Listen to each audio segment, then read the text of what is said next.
Bonjour mes petites chèvres des rivières, comment elles vont? Paix, prospérité, bonheur, en particulier pour les gens qui s'appellent Jonathan.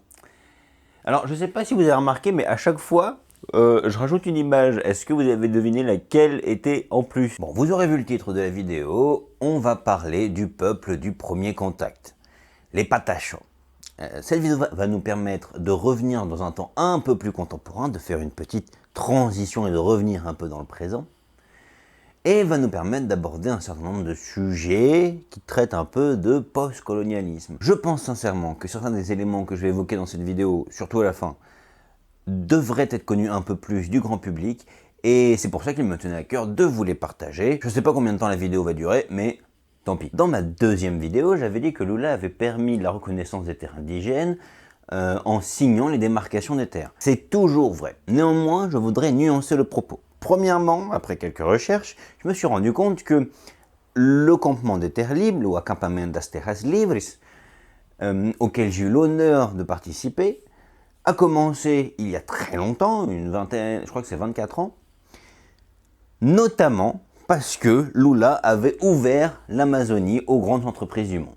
Et donc, sans Lula, pas de déforestation massive de l'Amazonie. J'avais dit, et j'en étais très content, qu'il avait créé un ministère des peuples indigènes et un ministère de l'environnement, ce qui était une grande première au Brésil. Eh bien, il semblerait qu'il ait fait un peu marche arrière. C'est-à-dire, il y a un projet de pétrole en Amazonie. Bien sûr, la ministre des peuples indigènes et la ministre de l'environnement s'y opposent, dit non, moi présent, ça ne se fera pas. Et à la suite de ça, Lula a, par décret, réduit considérablement les pouvoirs de ces deux ministères.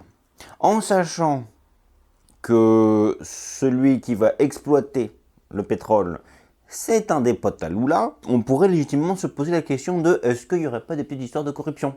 Bon, ça c'était pour mon mea culpa, revenons au cœur du sujet. Les Patachos sont une population indigène principalement regroupée dans la région de la Bahia. Par ici. Mais ils se sont un peu éparpillés puisque dans le XXe siècle, ils ont été obligés de migrer. On en reparle plus tard. Traditionnellement, les Patachos vivaient majoritairement de la chasse, la pêche et l'agriculture. Néanmoins, ils ont commencé à rajouter des aspects de la vie moderne dans leurs pratiques quotidiennes. Concernant la culture, leur langue originelle est le Pachoa. Mais la plupart d'entre eux parlent le portugais. Les Patachos sont une communauté indigène qui s'est beaucoup mélangée. Ils sont assez connus pour leur artisanat, notamment les objets en bois, des bijoux en graines et en plumes, ainsi que des paniers en céramique. Chaque objet est souvent orné de symboles qui représentent certains aspects de leur culture. Attendez, je vais en chercher un, tiens. Voilà, quelques petits symboles. La peinture avec des motifs géométriques est une pratique culturelle importante, notamment utilisée durant des rites de passage. Esses dois traços aqui no meio que significa a simbologia do casado, tanto para o homem como para a mulher. Pour ce faire, ils utilisent des graines d'arbres. Pour les rouges, il suffit de passer une paille rigide dedans et de faire de la peinture. Pour le noir, c'est un peu plus compliqué.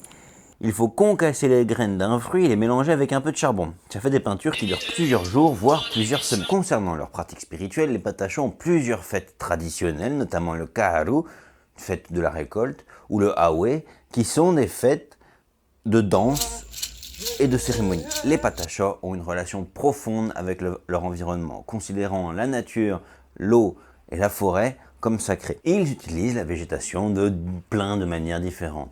Comme médicaments, bien sûr, je ne vais pas tous vous les citer parce que déjà je n'ai pas tout retenu, mais il y en a un qui m'a fait beaucoup rire. Il y a un arbre, on peut prendre l'écorce. Alors par contre, quand on prend l'écorce, il faut absolument la prendre vers le haut. Et si tu la prends vers le haut, tu auras une bête d'érection pendant plusieurs heures. Par contre, si tu le fais vers le bas, alors là, c'est fini. Tu es impuissant pendant plusieurs semaines. Ils peuvent s'en servir également dans la spiritualité pour la préparation de substances telles le rapé. Hop. Alors, le rapé, ce n'est pas une drogue, ce n'est que des écorces d'arbres, il n'y a aucune substance hallucinogène. Ça se voit que dalle, mon histoire, là.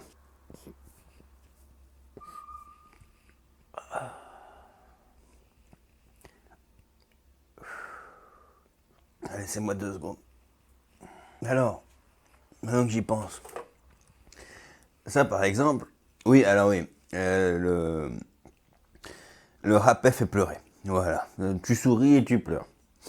Ceci est par exemple un applicateur. On met un peu de rapet dans la... ici. L'autre il se met de l'autre côté. Hop. Waouh, je vais être un peu plus chillax hein, sur la vidéo. Pouf. Enfin, ils peuvent s'en servir de diverses manières, comme pour la cuisine. Le poisson à la feuille de bananier, comment c'est bon. Se servir de la sève de certains arbres comme allume-feu. Ou encore s'en servir pour se retrouver quand ils se sont perdus dans la nature. Et ils peuvent également s'en servir simplement pour boire de l'eau. D'ailleurs, en parlant de relations avec leur environnement, j'ai une histoire un peu fofolle. Dans la Aldeia, c'est l'endroit où est-ce qu'ils vivent. Dans la Aldeia, il y a des serpents vénéneux. Et il y a 50 ans, il n'y avait pas d'hôpital à portée de pied, on va dire. Donc, quand il se faisait mordre par un serpent, le premier truc qu'il fallait faire, c'était courir à une fourmilière de fourmis rouges, d'enfoncer son pied, parce que quand tu faisais ça, le venin des fourmis contrebalançait le venin du serpent. Si tu arrivais à supporter la douleur du venin des fourmis. Hein. Sauf que les serpents ont pris l'habitude que les indigènes aillent dans une fourmilière, et donc il fallait tuer le serpent avant, parce que sinon le serpent, il allait à la fourmilière la plus proche pour t'attendre et finir le boulot. C'est quand même pas un peu fou de savoir que le conditionnement social, ça touche pas que nous, les êtres humains, mais que ça touche non pas seulement les mammifères, mais également les reptiles et les sang-froids. Et là vous vous dites, ah ouais, compliqué la vie dans la jungle. Et encore, parce que là je vous parle que du jour, la nuit c'est encore un autre game. Hein. Même les indigènes ont peur de sortir la nuit, ou du moins ils évitent, à cause des bestioles qui traînent, mais pas que. Mais ça, on en reparle. En termes d'art, les patachos sont connus pour leur musique et leur danse. Les instruments traditionnels patachos sont généralement flûtes, maracas, tambours, mais également des petits bracelets de graines qui font un peu le bruit des bâtons de pluie, pour ceux qui voient. Les chants sont souvent narratifs et spirituels. La danse est une expression culturelle importante, souvent intégrée à des cérémonies qui peuvent raconter les histoires des ancêtres, de la nature, ou parmi l'ensemble des communautés indigènes, les patachos sont un peu plus intégrés que d'autres, et il faut leur reconnaître une capacité à s'être adaptés. Dans le sens où est-ce qu'ils ont créé des écoles, où ils enseignent un parcours scolaire classique, reconnu par l'État, en double langue, en patacho et en portugais. Ce sont également des fervents défenseurs de leur territoire et de leurs pratiques culturelles. Plus encore, ils se servent de la curiosité de l'homme blanc envers les populations indigènes pour faire vivre leur territoire, amasser de l'argent et protéger son environnement. Alors, il ne faut pas y voir qu'une pratique vénale. J'ai eu une discussion avec le cousin de mon ami Arachikun et il a dit à peu près la même chose que j'avais dit dans ma deuxième vidéo. C'est-à-dire que pour protéger la nature avec un grand N, il faut d'abord permettre aux consciences d'évoluer. Donc, oui, effectivement, ils gagnent de l'argent en faisant venir des touristes et en leur faisant faire des trucs à la mode indigène, mais ce n'est pas qu'une histoire d'argent, c'est aussi une histoire de pourquoi pas faire changer les consciences. Enfin, en termes d'organisation politique, les patachos ont un guide spirituel, donc qui est le chaman, mais ils ont également un guide politique, un chef, un cacique, qui est élu. D'ailleurs, une chose rigolote à noter, c'est que anciennement, le cacique était élu pour une durée indéterminée, qu'il était élu jusqu'à ce qu'il décide de laisser son poste vacant. Et ce qui est rigolo, c'est que maintenant, ils ont des élections qui se font tous les 4 ans parce qu'en fait, il y a eu trop de problèmes de corruption. C'est-à-dire qu'un cacique était élu, mais il recevait de l'argent d'une entreprise pour laisser des terres, etc. Donc maintenant, les patachos font des élections tous les 4 ans. Ah, et comparé à d'autres populations indigènes qui peut-être pourraient être un peu plus patriarcales, une femme peut être chef chez les patachos. Les communautés patachos sont majoritairement proches de villes, voire à l'intérieur de villes, donc de la forêt à l'intérieur de la ville. Donc on retrouve beaucoup de déchets jetés par les populations extérieures, mais également parfois par les populations intérieures. Étant dans une forêt, il n'est pas toujours simple de jeter ces déchets, et les services de l'État reliés à la récupération des déchets ne passent pas régulièrement, au sens figuré, parce que dans la culture patacho, quand tu te maries avec quelqu'un de l'extérieur, il a le droit de vivre dans la communauté, et si vous divorcez plus tard, cet individu a le droit de rester dans la communauté. Les Occidentaux qui intègrent la communauté cherchent rarement à également intégrer la culture, et même les enfants à moitié patacha finissent par perdre le goût de la culture et de la tradition. Et du coup, plusieurs anciens m'ont dit qu'ils étaient contre le mixage avec l'homme blanc pour garder un petit peu la pureté du sang. Même si cette histoire de pureté du sang rappelle aux Européens des très sombres heures de notre histoire, et comme j'ai déjà dit dans une autre vidéo, je peux comprendre qu'il y ait certaines réticences à se mélanger avec l'homme blanc. Et là, ça me fait une transition toute trouvée pour revenir à une époque un peu plus contemporaine et vous parler des problèmes qu'il y a eu après la pseudo-décolonisation. Donc, la fin de l'esclavage arrive aux alentours de 1888. Et déjà, on va commencer à parler des politiques de blanchiment. Monsieur Blanc, moi je sais ce que c'est comme couleur. C'est blanc. Parce que si l'esclavage disparaît en 1888, l'esprit du colon, lui, il reste encore un petit peu, vous inquiétez pas. La fin de l'esclavage a créé des préoccupations parmi les élites portugaises, brésiliennes de l'époque. Les dirigeants et élites de l'époque pensaient que pour moderniser et civiliser le Brésil, il fallait qu'il y ait une plus grande proportion de personnes blanches. S'est lancé alors à l'international une politique de invitation des étrangers, majoritairement italiens, hollandais, portugais. On leur faisait miroiter qu'en venant au Brésil, ils pourraient recommencer une nouvelle vie et avoir plein de richesses. Ce qui n'était pas vraiment le cas, parce que le Brésil n'était pas encore très bien construit. Et ce fut à ce moment-là que les indigènes reperdront un peu leurs terres, parce qu'ils avaient déjà été plus ou moins parqués à un endroit, mais aussi parce qu'il fallait donner des terres à ces nouveaux migrants.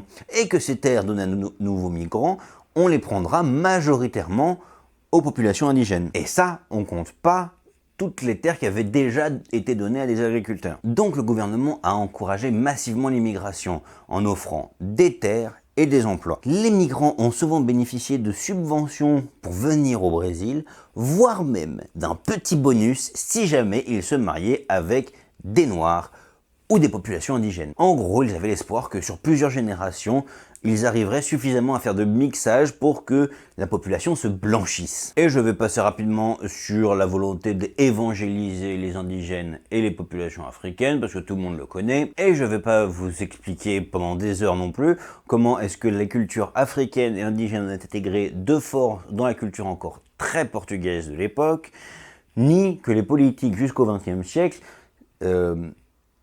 dévaloriseront systématiquement les cultures et les traditions de ces populations. D'ailleurs, j'en ai pas parlé, mais en termes d'habitants de la forêt, il n'y a pas que des indigènes, parce que pendant l'esclavage, il y a beaucoup d'esclaves qui ont tenté de s'échapper et qui, finalement, se sont retrouvés à vivre dans la forêt. Et on appelle ça des ribeirantes. Ils ont eu des rapports amicaux ou non avec les populations indigènes. Ensuite, les indigènes ont été parqués dans des réserves. Le but était à peine caché, les élites blanches ne voulaient pas voir ces soi-disant sauvages près d'eux. Et un peu comme ce qui s'est passé durant la colonisation de l'Afrique, on a fait des limitations où on a enfermé des populations nomades et on les a sédentarisées. Sauf que si les populations étaient nomades, il y avait une bonne raison, et que c'était notamment pour protéger leur environnement et leurs ressources naturelles, même si je n'aime pas le terme de ressources naturelles. Ils se mettaient à un endroit, commençaient à chasser, cueillir, pêcher, etc. Quand la denrée qu'ils étaient en train de chasser ou cueillir, etc., était en train de réduire, ils changeaient d'endroit pour éviter que la ressource finisse par s'épuiser. Tenez, voici un arbre dans lequel une famille pouvait tenir. Il suffisait de faire un toit entre les différentes pièces que l'arbre pouvait offrir naturellement. Bien sûr, les populations indigènes n'ont pas tenu. Ils ont tenté de sortir de leurs frontières et on s'est retrouvé face à un des pires drames humains qui a concerné les indigènes durant ces dernières décennies, si on enlève peut-être le génocide des Yanomami pour lequel Jair Bolsonaro est accusé pour avoir fermé les yeux durant leur paillage. En 1971, donc c'est pas si loin, sous la dictature militaire du Brésil, est ordonné le massacre des Patachós de la communauté de la Aldeia Velha à Caraíva.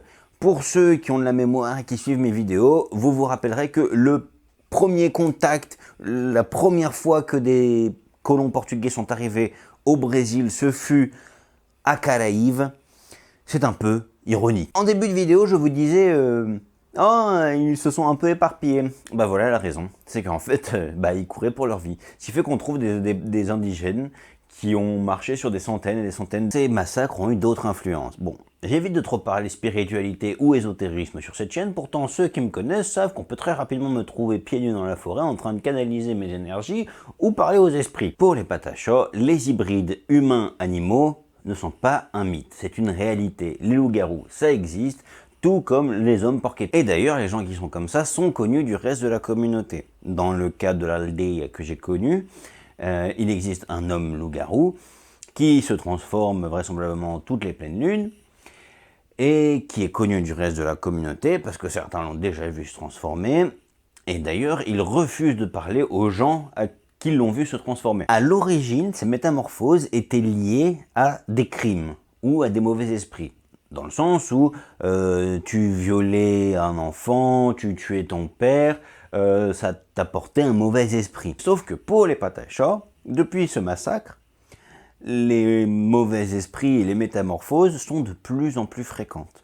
Comme si les massacres avaient perverti un peu la communauté. Bon, c'est toujours pas dans cette vidéo qu'on va parler d'éco-colonialisme. Un jour, je ferai plusieurs vidéos complètes sur le sujet de l'éco-colonialisme. Mais, une dernière petit exemple pour vous montrer que la colonisation ne s'est pas arrêtée en 1888. Près de la communauté de la Jaquaire, il existe une sorte de grande boîte de nuit de riches au milieu de la forêt, qui est super agréable à visiter et à faire des fêtes, qui avait volé une partie du territoire indigène. En 1987, le juge brésilien condamne cette société pour avoir volé les terres et redonne les terres aux populations indigènes. Mais le mal avait déjà été fait parce que la boîte déversait ses déchets dans la rivière, rendant l'eau impure, et dans cette eau, il y avait des crabes qui ne vivent que dans l'endroit où est-ce que l'eau est très très pure et qui était un des principaux aliments de la communauté indigène de la Jaquaire. Voilà, je vous ai fait une rapide histoire sur les Patachas, qui sont un peuple que j'affectionne, notamment parce que c'est mon premier contact avec les indigènes, parce que la Bahie, c'est un endroit que j'aime beaucoup. Mais voilà, je vous ai fait un petit tour d'horizon. On refera une vidéo sur les Chavantes, qui sont une autre communauté indigène qui n'est pas du tout dans le même délire, mais qui est super intéressante aussi. Si vous aimez le contenu, comme d'habitude, on aime, on partage, on peut mettre un peu d'argent dans le Tipeee, ça m'évitera d'être avec un halogène qui me crame la gueule et me fait suer comme un rat mort durant les vidéos, et d'avoir un éclairage pas ouf. Et comme d'habitude, si vous voulez que je revienne sur un ou plusieurs points de la vidéo, vous me faites un petit commentaire, même si vous n'en faites jamais. Parce que je suis toujours en contact avec ces populations-là, donc il est possible d'apporter des compléments d'information. Voilà, plein de bisous.